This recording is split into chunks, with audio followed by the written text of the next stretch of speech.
All right, this one's going to be a no crank condition on this one. She says she thinks it's the battery. I do not believe it's going to be a battery.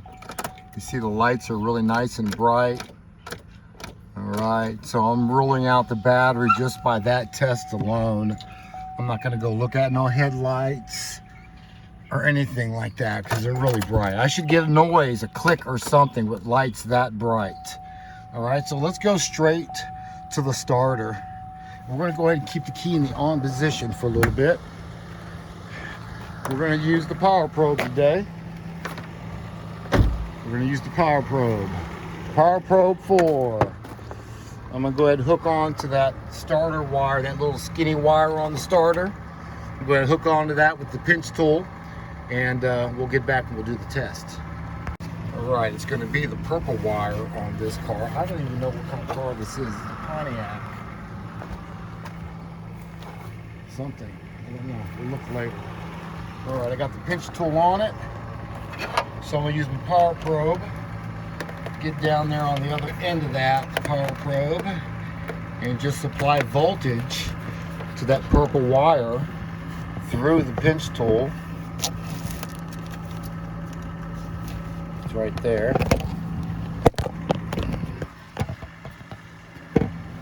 Sorry. It's right there. Alright, so we should have 2 powers. It's 113. There's a 2.43 volts. That's not good. It's going to be my computer. It's going to be my starter right there.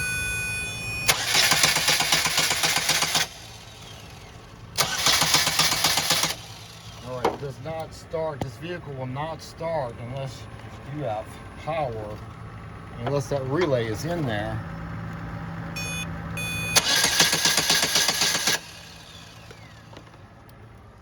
Hold up, that's weird. It's a Pontiac. Let's try that again. Turn the key off. Cycle the key. It should start up. Alright, that's really weird. So let me do something. Let me turn it off. Turn it off again. And let me pull this out and do this quickly before the computer says, hey, I don't want to start. You got the relay out. No, it will not start without that relay in there. That is very odd. Okay, so I already know I got voltage problems, but since I'm in here already, just swap some relays. It doesn't hurt anything, might as well. It's not going to fix the problem. So we need to find out why we only have 2 volts out of that relay. That's so weird. I think this is the first car that's ever done that to me. Oh, the key wasn't on, for one.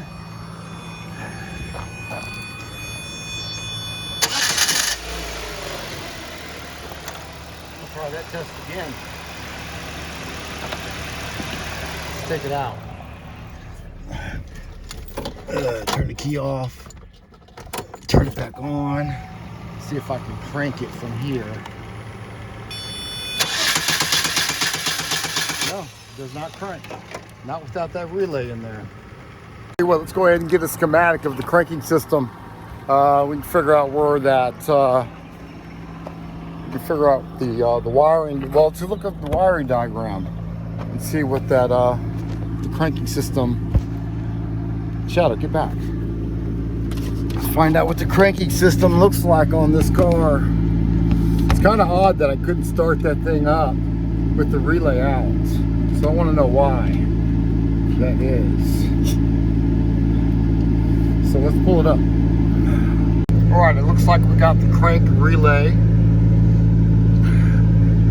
right there. Our starter is going to be down here. Okay, so that's the wire, the purple wire that we jumped to start the vehicle. So we had power. We got to find out, our 12 volts, did it come from here or did it come from the computer side? right here. This is going to be your engine computer right here. All right, so let's find out. Let's pull, actually, you can look at the numbers. It'll be number 86. Number 86 or number 30 is what I'm looking for, because we should have two 12 volts, right? So one is going to be 30, one is going to be 86. Let's find out which one it is.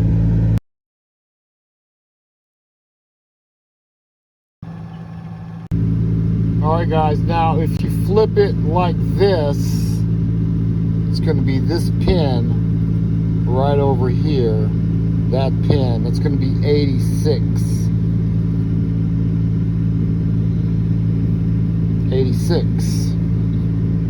So 86 is going to go to my engine computer. So we have a short in that wire, or we have something going on with the engine computer itself. Let's go for the wire first. So we'll check this end of the wire. Where's it at? Sorry guys. So there's 86 right there. So it's going to go up here. Usually we have voltage there. We need voltage so we can create when it hits that ground on this end.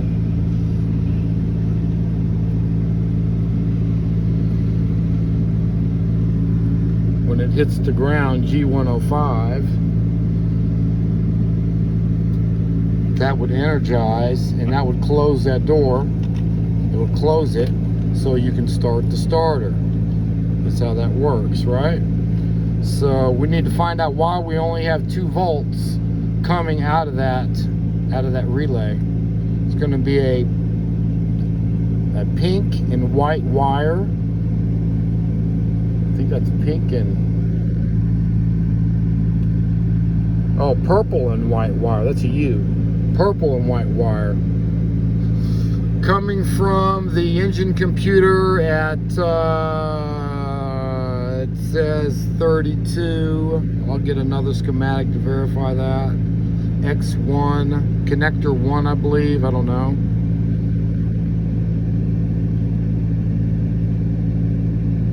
So anyways, we'll check that wire coming from here, from the engine computer. Is what our next step. See if we have 12 volts on that end. Then we'll recheck that end. We should have the same voltage. Alright guys, you guys aren't going to believe that. I got the car parked in the shade a little bit. I found the engine computer, which is right there. I took off the cover, tried to start the car up, and this damn thing started up for me. Started up. It's going to start up again maybe. Let's see.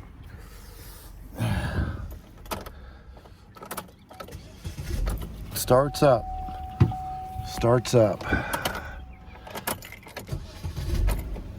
Shit, I might have moved a damn wire. Didn't mean to move no wires.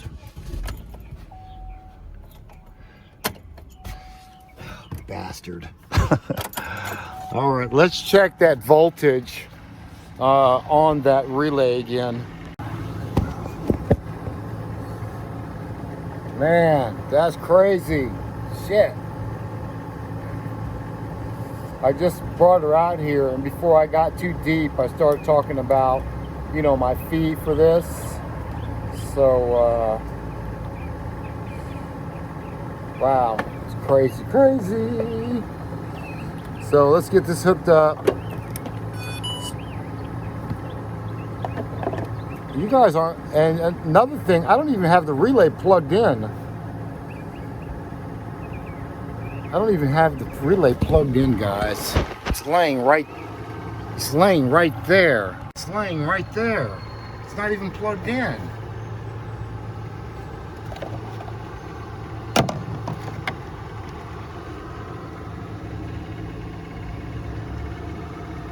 That is the crank relay. There's the powertrain relay, cooling fan, crank relay. Powertrain, cooling fan, crank relay. It is out of the vehicle. See if it starts up.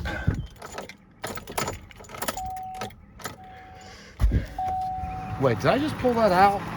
I don't even know anymore. Let's try that again. I don't know what just happened. Yeah, I must have pulled it out. So, my bad, sorry. Brain fart or something. I was gonna pull it out and check voltages. Damn, that sun toasted me. So, pull it out. My voltage is good again. It's still the same. Guys, I don't know if I've ever seen that or not. Not 2 volts on it.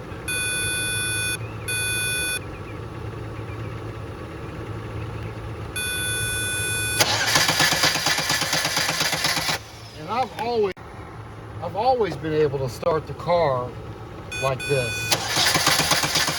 But it will not start if that relay is out of there. It won't do it. It won't start. All right, we have a mystery on our hands. First, it starts up every time. Oh my God. No! Let's look for some wires or something. I don't quite really understand what the hell's going on here. Yeah, let me look around a little bit. You know, I was thinking one variable is my scan tool, it was plugged in. I just plugged it up. And I've seen weirder things happen when you plug up the scan tool, things start working. Some guys that do a lot of scan tool reading and things like that, they know what I'm talking about. It makes things work sometimes. So let's read some codes, because I haven't done that yet. Truth be told, I just thought it was going to be a starter and I'd be done. So it's a 2008 Pontiac G5 automatic transmission.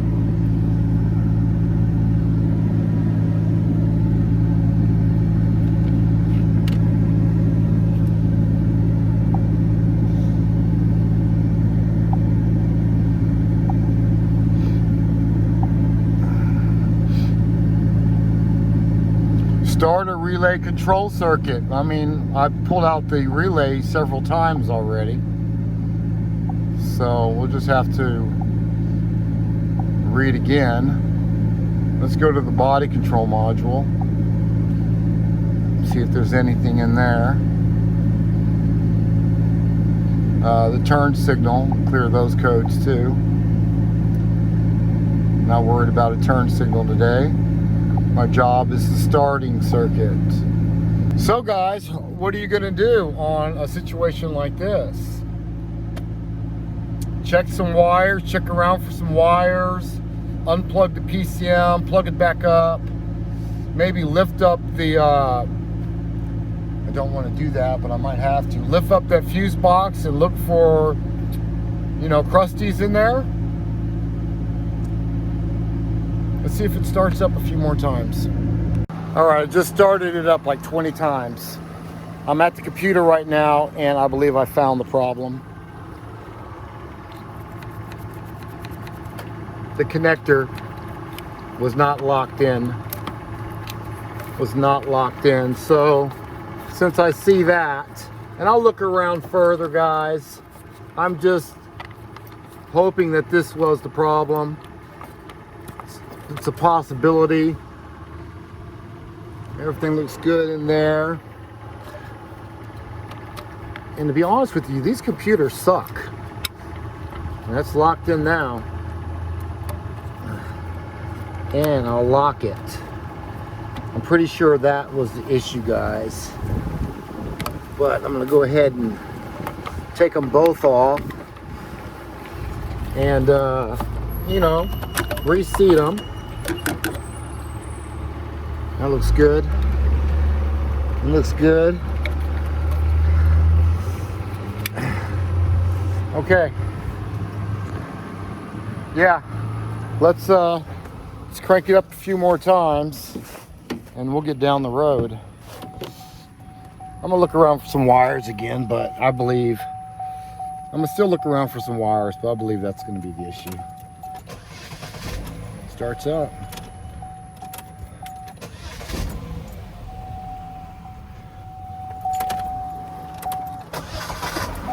Yep, every time, baby.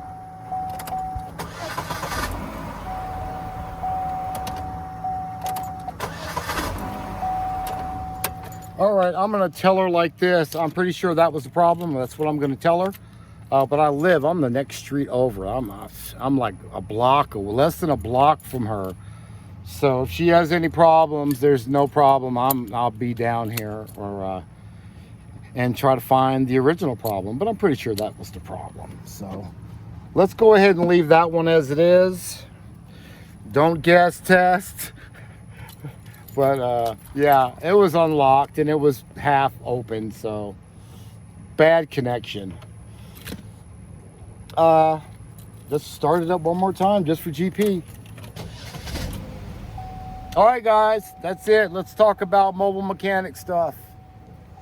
All right, guys, and she is a happy camper. I'm a happy camper too, because it turned out when I was taking that cover off, and that connector moved just a little bit. I said, well, shit, let me see if I can start it.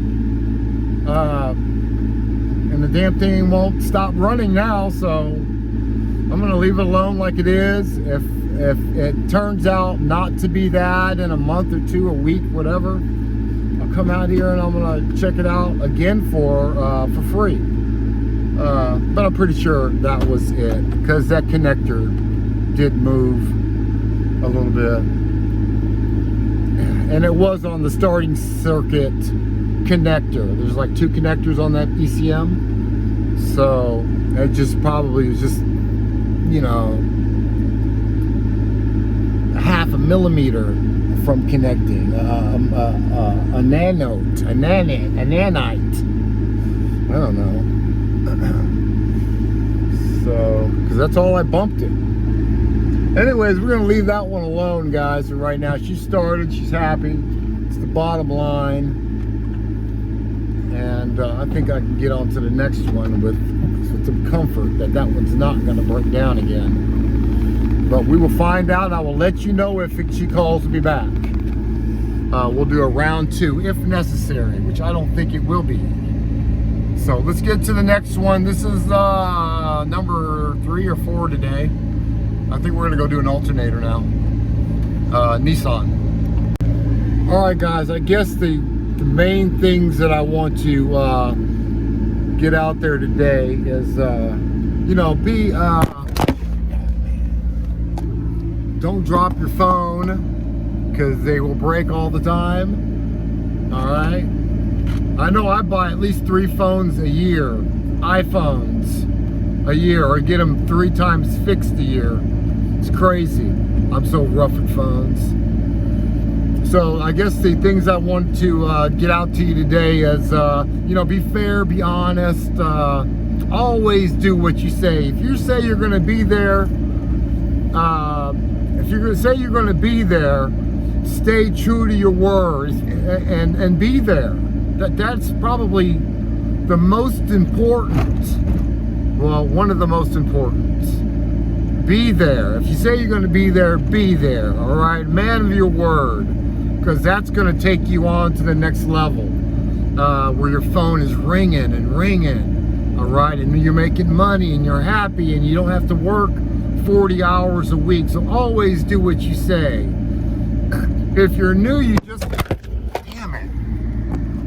if you're just got out of school, and my recommendation is the people that just got out of school is, man, go work for somebody for a couple years. Get a feel for In things. 1 mile, turn left onto Arlington Street. You know, work on different kinds of makes and models, an independent shop. Work for, my God. Anyways, I don't know if I missed my turn or not. Work for my recommendation. My God. I'm using my iPhone today, so I'm having issues. So, my recommendation is to work for someone a couple years, and get a feel for things, different makes, different models, brake, shock, struts, starters, alternators. Learn your diagnostics, learn your wiring, get some schematics, learn how to read schematics and to trace problems. That's going to be huge. Stay in the middle 2 lanes.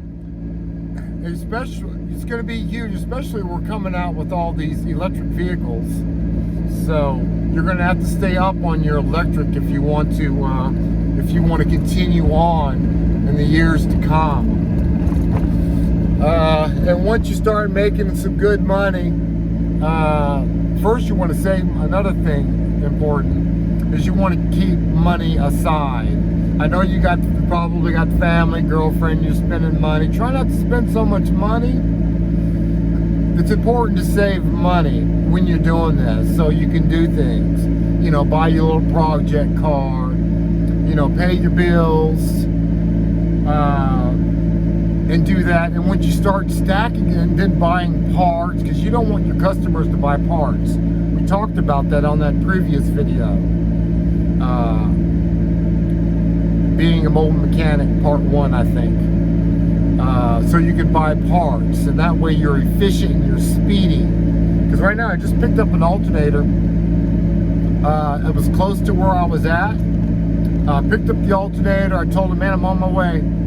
I already said I was going to be there, so I'm going to be there. And I'm on my way, so we're speeding up time. Otherwise, I'll be coming out here, testing the alternator. If it's not the alternator, I'll just bring my alternator back, no problem. But I'm pretty sure that it's going to be the alternator according to what I'm hearing on the phone. It's a good possibility anyways. So I do that a lot. Now I take back parts a lot. Turn left onto Arlington Street. Then the destination is on your left. 200, make a left onto Arlington Street. And I just missed it. So yeah, get all your parts and get your tools together. And I promise you, in a couple years, you'll make... I hate talking about money. I really do. It's not even about money. I don't even do this for the money, guys. I do this because I have fun. Because I have fun out here. It's the only reason I do it. But the people that, you know... At the next stop sign, turn left. Mechanics out there is, oh man, I made this, I made that, I made, you know, $500, $100. Yeah, that feels good. It's going to feel really, really good when you have enough money saved up and you can buy your parts and you can even invest. Man, I invested a little bit of money. At the stop sign, turn left onto North Jefferson Street. Then turn left onto Arlington Street. Already, I'm already well over 1,700 in the good. And that's only was last year. This only was last year. So, yeah, you can do stuff like that. Go to the gym. At the stop sign, turn left onto Arlington Street. Then the destination is on your right. Okay, thank you. All right, guys, and we're here, and we're going to check out this vehicle, and hopefully that's enough for today. This video is turning out to be pretty long. I'm pretty talking my ass off today, so I apologize for that. But we'll see you next time after we do this vehicle. We got one more to do. Let's do it. Hey, I know there's some people that say, I know we didn't say don't go to the white people neighborhood at the parts store. Yeah, I did say that. I'm not a racist. My mom is actually white. My dad is black, so I'm not a racist by far. So I'm just saying, I just wanted to throw that in there for you guys that are tripping like, oh no. No, it's because the more diverse area, the better business is. And the more people that actually have to do their own work or try to find a cheaper way to get their car fixed instead of going to the dealership and big shops. Yeah, that's where you want to be. Go to the most diverse area of town. Find that parts store. That's all I was saying. Just want to throw that in there. All right, we're at our job right now. I'm waiting for him to come out the door. It's a 2002 Toyota Camry. He bought a battery for it already, but he said his battery is still on. Battery light is still on. So I got a new alternator in the back. We're going to check out the alternator with the power probe, and we'll get this one done. All right, guys, we did end up doing the alternator.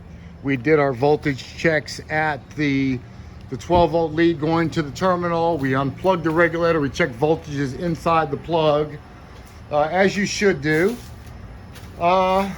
We checked the belt, of course. The belt was on there.